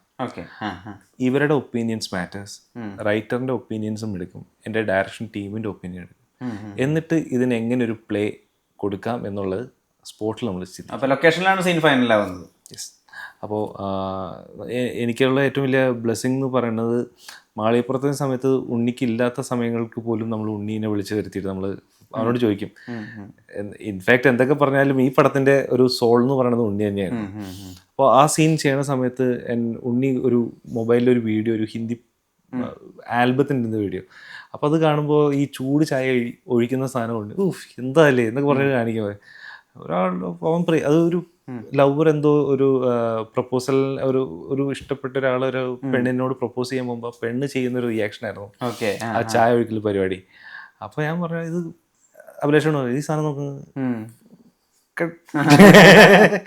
അപ്പോൾ അങ്ങനത്തെ ഉള്ള ഇൻപുട്സ് നമുക്ക് ഞാൻ നേരത്തെ പറഞ്ഞ ഒബ്സർവേഷനിലൂടെ നമുക്ക് അവിടെ നിന്ന് ഇവിടത്തേക്ക് കിട്ടും. അങ്ങനെ ഒരു ക്ലസ്റ്ററിൽ നമുക്ക് ചെയ്യാൻ പറ്റിയൊരു സീനായിരുന്നു. അപ്പോൾ സുമതി വളവിലാണെങ്കിൽ പോലും എനിക്ക് ചില സീക്വൻസസ് വർക്ക് ചെയ്യാനായിട്ട് ഞാൻ അച്ഛനോടും ഇവരോടൊക്കെ വന്നിട്ട് ഞാൻ പറയും, ഇതാണ് നമുക്ക് വേണ്ട ഇമോഷൻസ്, ഇതാണ് നമുക്ക് വേണ്ട സ്ക്രിപ്റ്റ് എന്തെങ്കിലും ഡിമാൻഡ് ചെയ്ത് ഞാനൊരു മാസ്റ്റർ ഷോട്ട് എടുക്കുന്നതിന് മുമ്പ് തന്നെ ഞാൻ ഇത് എൻ്റെ ആക്ടേഴ്സിനെ വെച്ചിട്ടൊന്ന് അഭിനയിപ്പിക്കും. ഇതാണ് ഇത്രയും ഏരിയ ഉണ്ട്, ഇത്രയും ഏരിയയിൽ നിങ്ങൾക്ക് എങ്ങനെ യൂട്ടിലൈസ് ചെയ്യാം, ഈ അഴിച്ചു വിടുക എന്നൊക്കെ പറയില്ല. ഇതിൽ എനിക്ക് വേണ്ട എലമെൻറ്റ്സ് വെച്ച് എനിക്ക് വേണ്ടാത്ത എലമെൻറ്റ്സ് മാറ്റി വെച്ച് ഞാൻ ഒന്നുകൂടിയും അതിനെ 2 തവണ ഇത് കഴിയുമ്പോഴത്തേക്കും ആൾക്കാർക്ക് എന്തൊക്കെയാണ്, എങ്ങനെയൊക്കെയാണ്, അതെങ്ങനെയൊക്കെ ഇംപ്രൂവൈസ് ചെയ്യും എന്നതിനെ പറ്റിയിട്ട് ആർട്ടിസ്റ്റുകൾ എല്ലാവർക്കും ഒരു ബോധം വരും. എന്നിട്ട് ഞാൻ കമ്പോസിഷൻ ചെയ്യും. ഒരു മാസ്റ്റർ ഷോട്ട് ഏത് വെച്ച് സ്റ്റാർട്ട് ചെയ്യണം. ഇത് ഞാനിപ്പോൾ ഡയറക്ഷൻ ക്ലാസ് എടുക്കുന്ന പോലെ അല്ല, this is how I work. പിന്നെ നമുക്ക് ചില സീക്വൻസസ് ഉണ്ട്, അത് നമ്മൾ സ്ട്രിക്ട്ലി ഒരാളുടെ സജഷനും കാര്യങ്ങളും എടുക്കില്ല. എനിക്കിതാണ് വേണ്ടത്, അതെനിക്ക് ഇങ്ങനെ തന്നെ തരണം. അതിൽ ഇംപ്രൊവൈസേഷനോ കാര്യങ്ങളോ എന്ത് പറഞ്ഞാലും നമ്മൾ കേൾക്കും. സ്വീകാര്യമാണെന്ന് തോന്നുകയാണെങ്കിൽ എടുക്കും, പക്ഷെ മെയിൻലി നമ്മൾ ഇത് തന്നെ സ്റ്റിക്ക് ഓൺ ചെയ്യും. ഓക്കെ, ഇപ്പം മാളികപ്പുറത്തിൽ നോക്കുകയാണെങ്കിൽ അത്രയും നിർബന്ധം ഉണ്ടായിരുന്ന സീൻ എന്തായിരുന്നു? നിർബന്ധം ഉണ്ടായ സീൻ എനിക്ക് കുറേ സീൻസ് ഉണ്ട്. പെട്ടെന്ന് മൈൻഡിൽ വന്ന 18-ാം പടി. കാരണം that's the movie is all about. നമ്മൾ കുറേ ഡിസ്കഷൻസും കാര്യങ്ങളും വന്നപ്പോൾ ചുമ്മാ അതൊരു 18-ാം പടി കയറിപ്പോയി ഒരു ഹിഡൻ ക്യാം വെച്ച് ഷൂട്ട് ചെയ്ത് അതിനെ കാണിക്കാൻ എനിക്ക് കുറച്ച് ബുദ്ധിമുട്ടുണ്ടായിരുന്നു. അതിനെ ആ ഒരു മൊമെൻറ്റ്, ഈ ഇത്രയും ട്രാവൽ ചെയ്ത കല്ലുവിൻ്റെ ജേണി എൻഡ് ചെയ്യുന്നത് എന്നെ സംബന്ധിച്ച് ആ 18-ാം പടിയിൽ അവളുടെ ആദ്യത്തെ കാല് പതിയുമ്പോഴാണ്. അതുകൊണ്ട് തന്നെ വിനീതേട്ടനൊക്കെ നമ്മൾ പുറകെ നടന്ന് ആൻഡോ ചേട്ടനൊക്കെ കൊണ്ട് കുറച്ച് ആൾക്കാരെ വെച്ച് വിനീതേട്ടനെ കൊണ്ട് 1-ാം പടി മേലെ സോങ്. അതുകൊണ്ട് തന്നെ ആ പടത്തിൻ്റെ പൂർണ്ണതയും ആ ഒരു യാത്രയ്ക്കൊരു കംപ്ലീഷൻ കിട്ടി എനിക്ക്. നമ്മൾ ഒരുപാട് സീക്വൻസസ് അങ്ങനെ ചെയ്തു, പക്ഷെ പെട്ടെന്ന് മനസ്സിൽ വന്നത് ഇൻ പെർട്ടിക്കുലർ ആ ഒരു സീനായിരുന്നു. അതങ്ങനെ ബ്യൂട്ടിഫുൾ ആയിട്ടും ടൈം എടുത്തും നമുക്ക് ഒരു 128 ഫ്രെയിംസിൽ കുറേ ഷോട്ട്സ് വെച്ചിട്ട് ആ പടീനെ മാക്സിമം യൂട്ടിലൈസ് ചെയ്ത് ഒപ്പിയെടുക്കണം. വളരെ സത്യം പറഞ്ഞ ഈ സിനിമയുടെ ബഡ്ജറ്റ് എൻ്റെ ഒരു അറിവ് വെച്ച് മാളികപ്പുറത്തിനേക്കാളും വലുതാണെന്നാണ്. മാളികപ്പുറം നമുക്ക് എല്ലാം കൊണ്ടൊരു 4.5 എനിക്ക് തോന്നുന്നു, ഇൻക്ലൂഡിങ് മാർക്കറ്റിംഗ്. ഫസ്റ്റ് കോപ്പിക്ക് എന്തൊരു 3.5-ക്കുള്ളിൽ തന്നെ ബാക്കിയുള്ള പ്രൊമോഷൻസിനാണ് ഞാൻ പറഞ്ഞത് 4.5-ക്കുള്ളിൽ തീർത്ത പടമാണ്. കാരണം നിങ്ങൾ വിശ്വസിക്കില്ല, വളരെ മിനിമൽ ക്രൂസ് വെച്ചിട്ടാണ് നമ്മൾ പ്ലാൻ ചെയ്തത്. ഇത് എനിക്ക് ഭയങ്കര ഹെക്റ്റിക്കായിരുന്നു ഷൂട്ട് എന്ന് പറയുന്നത്. കാരണം 49 ദിവസം കൊണ്ട് 50 കുട്ടിക്കോ ചെയ്ത് തീർത്ത സിനിമയാണ് സുമതിവളം എന്ന് പറയുമ്പോൾ. എനിക്ക് 85 ദിവസവും എന്നാൽ 41 ആക്ടേഴ്സ് നൈറ്റ് ഷൂട്ടും ഉണ്ട്. അതെ, ഡബിൾ ബാറ്റാണ്. അതൊക്കെ തന്നെയാണ് സുമതിവളവിൻ്റെ ഏറ്റവും വലിയ എക്സ്പീരിയൻസ്. പിന്നെ അത് എനിക്ക് PV ശങ്കറിനോടാണ് താങ്ക്സ് പറയേണ്ടത്. കാരണം ഞാൻ ഡേ ഫോർ നൈറ്റ് ആണ് മാളികപ്പുറത്തിൽ ചില നൈറ്റ് സീക്വൻസ് ഒക്കെ ചെയ്തത്. അപ്പോൾ എനിക്ക് മാസ് ആക്ഷൻ സീക്വൻസസ് എല്ലാം ഡേ ഫോർ നൈറ്റിൽ പുൾ ഔട്ട് ചെയ്യാൻ പറ്റുന്നുള്ളൊരു കോൺഫിഡൻ്റ് ആയിരുന്നു. അപ്പോൾ PV ശങ്കറാണ് എന്നെ കൺവിൻസ് ചെയ്ത ഒറ്റ ഒരു കാര്യത്തിലാണ്, Vishnu, if you are doing a fight action sequence I'm very okay with, I'm not okay but I'm still agree with to go with a day for night sequence.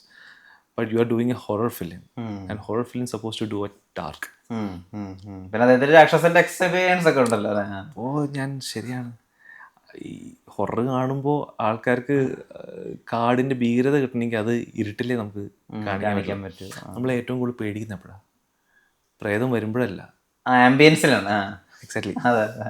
ഇപ്പോഴും ചില ആൾക്കാർ പ്രേതപടം കണ്ട അവരുടെ ഏറ്റവും വലിയ പേടി പ്രേതം വരുന്നതല്ല, ആരും തന്നെ ഇരുട്ടത്തിരിക്കണ ഒന്നും ലൈറ്റ് ഉണ്ടെന്ന് പറഞ്ഞ്.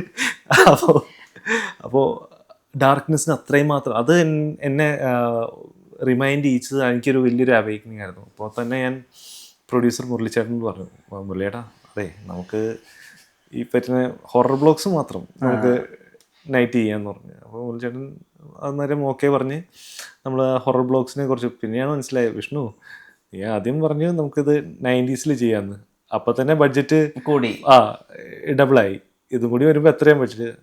അപ്പോൾ ഞാൻ മുരളി ശങ്കർ പറഞ്ഞ അതേ റീസൺ തന്നെ ഞാൻ പറഞ്ഞപ്പോഴത്തേക്കും പുള്ളി അത്രയ്ക്കും സിനിമേനെ പാഷനേറ്റ് ആയിട്ട് കാണുന്ന ഒരു പ്രൊഡ്യൂസർ ആയതുകൊണ്ട് പുള്ളി, വിഷ്ണു എനിക്ക് ഒറ്റയടിക്ക് അത് എടുക്കാൻ പറ്റുമെന്ന് അറിയില്ല, ഞാൻ എൻ്റെ കുറച്ച് സുഹൃത്തുക്കളോടും കൂടി ഒന്ന് ചോദിച്ചിട്ട് ഞാൻ അറിയാം. അങ്ങനെ തിങ്ക് സ്റ്റുഡിയോസിൻ്റെ ഒരു സപ്പോർട്ട് കൂടി അങ്ങനെ അദ്ദേഹം അത് ചെയ്യാനുള്ള ഗ്രീൻ സിഗ്നൽ തന്നു.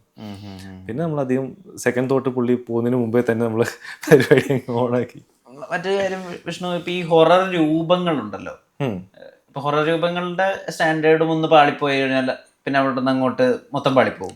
അതിന്റെ ഒരുപാട് എക്സ്പീരിയൻസുകളുണ്ട്. പല വലിയ സിനിമകളുടെ 2ാം ഭാഗമൊക്കെ പിന്നീട് വലിയ കോമഡി പീസുകളായിട്ട് അവസാനിച്ചിട്ടുണ്ട്.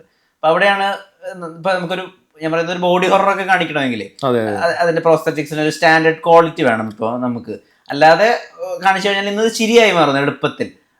അങ്ങനത്തെ കാര്യങ്ങളിലൊക്കെ ശ്രദ്ധാലുവാണോ? നമ്മൾ കുറേ ശ്രദ്ധിച്ചു. നമ്മൾ ഒരു ചെണ്ടക്കാരൻ്റെ സീക്വൻസ് ചെയ്യുമ്പോഴാണ് ഈ പറഞ്ഞ പോലെ പ്രോസ്തറ്റിക് മേക്കപ്പും കാര്യങ്ങളും കുറച്ചൊക്കെ വെച്ചിട്ടുള്ള ഒരു സീക്വൻസ് ചെയ്തു. പക്ഷേ എനിക്ക് ആ ഒരു എന്താ പറയുക, അതിനൊരു കുറച്ചും കൂടി പ്രൊഫഷണൽ ടച്ചിന് വേണ്ടിയിട്ട് എനിക്ക് CGIൻ്റെ സപ്പോർട്ടും കൂടി വെച്ചിട്ടാണ് നമ്മളത് ചെയ്തേക്കുന്നത്. ഈ സുമതി വളവിലേക്ക് വരുമ്പോൾ നിങ്ങൾക്ക് 5 kinds ഓഫ് ഹൊറർ എക്സ്പീരിയൻസ് തിയേറ്ററിൽ തരും. ഇത് മൊബൈലിൽ കണ്ട കിട്ടില്ല. കാരണം ഇതിൽ ഏറ്റവും വലിയ ഹൈലൈറ്റ് എന്ന് വെച്ചാൽ ഇതിൻ്റെ ഓഡിയോഗ്രാഫിയാണ്. ഈ 7.1 5.1 ഈ അറ്റ്മോസ് ഈ പരിപാടിയൊക്കെ നിങ്ങൾക്ക് തിയേറ്ററിൽ ഇരുന്നാലേ ആ ഡീറ്റെയിലും കിട്ടുള്ളൂ. അല്ലെങ്കിൽ നിങ്ങൾ അങ്ങനത്തെ ഹോം തിയേറ്റർ അതുകൊണ്ട് തന്നെയാണ് ഞാൻ പറഞ്ഞത് തിയേറ്ററിൽ ഒന്ന് സെലിബ്രേറ്റ് ചെയ്യാൻ ഒരു സാധാരണക്കാരൻ തിയേറ്ററിൽ തന്നെ വന്നാൽ മാത്രമാണ് ഈ ഒരു സെലിബ്രേഷൻ കിട്ടുള്ളൂ. ഓഡിയോഗ്രാഫി ചെയ്ത് MR രാജകൃഷ്ണൻ എന്ന് പറഞ്ഞ ലെജൻഡറി അറിയാത്ത ആൾക്കാർക്ക് ഞാൻ പറയാണ് കാന്താര 2 ലിസ്റ്റ് MR രാജകൃഷ്ണൻ ഒന്ന് ലിസ്റ്റ് നിങ്ങൾ നോക്കിയാൽ മതി. അതെ, നാഷണൽ അവാർഡ് വിന്നിങ് ആയിട്ടുള്ള MR രാജകൃഷ്ണൻ സാറാണ് ചെയ്തത്. അപ്പോൾ ആളും ഒരുപാട് കഴിഞ്ഞപ്പോൾ ആളും പറഞ്ഞു ആൾ ഒരുപാട് എൻജോയ് ചെയ്ത ഒരുപാട് ലെയേഴ്സ് ഉള്ള സിനിമയാണ്. ഇങ്ങനത്തെ പടം കണ്ടിട്ട് വിഷ്ണു കുറേ നാളായി കൊതിയാവണു ഇത് എനിക്കും തിയേറ്ററിൽ കാണാനായിട്ട് ആൾക്കാരുടെ ഇടയിൽ. അപ്പോൾ അദ്ദേഹവും ഫാമിലി ആയിട്ട് വന്ന് പടം കാണുന്നു വിശ്വസിക്കുന്നു. ഞാൻ to the point 5 kinds of 5 വ്യത്യസ്തതരമായിട്ടുള്ള ഹൊറർ ബ്ലോഗ്സ് ഈ പടത്തിലുണ്ട്. അതിൽ എൻ്റെ ഏറ്റവും ഫേവറേറ്റ് എന്ന് പറയുന്നത് ഒരു സിനിഫൈൽ ആയിട്ടുള്ള ഓഡിയൻസിന് വേണ്ടിയിട്ട് ഒരു ഇൻ്റർവെൽ ബ്ലോക്ക് ഉണ്ട്. 10-15 മിനിറ്റോളം വരും ആ ഒരു ബ്ലോക്ക്. അതൊരു പരിപാടിയാണ്. പക്ഷെ എന്ന് വെച്ചാൽ മറ്റ് മോശം എന്നല്ല ഞാൻ പറഞ്ഞത്, മറ്റു ബ്ലോഗ്സും പരിപാടിയുണ്ട്. അത് പക്ഷെ കുറച്ചുകൂടി ഒരു എന്റർടൈൻ വാല്യൂ ഉള്ള ഈ ബ്ലോക്കിൽ വളരെ കോൺഫിഡന്റ് ആണ്. 5 ബ്ലോഗ്സിലും വെരി കോൺഫിഡന്റ് ആണ്. എൻ്റെ ഒരു പേഴ്സണൽ ഫേവറേറ്റ് അതിന് ചെയ്തേക്കുന്ന സൗണ്ട് ഡിസൈൻ അത് ഞാൻ ഈ പറഞ്ഞ പോലെ നമുക്ക് ഇതെന്താടാ ഇവൻ ഒരുമാതിരി പഴയ സിനിമ എടുത്തേ എന്നൊക്കെ ചോദ്യം വരുമല്ലോ. നമുക്ക് ഈ പണിയും അറിയാമെന്ന് എവിടെയെങ്കിലുമൊക്കെ പറയണ്ടേ. അങ്ങനത്തെ പടത്തില് ടോട്ടാലിറ്റിയിൽ അങ്ങനെ കുറെ ഏരിയാസ് ഉണ്ട്. അതിൽ സോളിഡ് ആയിട്ടുള്ള ഒരു ഏരിയ ഇതാണ്. മാളികപ്പുറം റെസൊണേറ്റ് ആയ പോലെ ഫാമിലി ഓഡിയൻസിന് ഈ സിനിമ തൃപ്തിയാവട്ടെ. നേരത്തിന് ഒരുപാട് നന്ദി Vishnu. Thank you Vishnu. Thank you. Make every wedding unforgettable. Joya Lucas, world's favorite jeweler.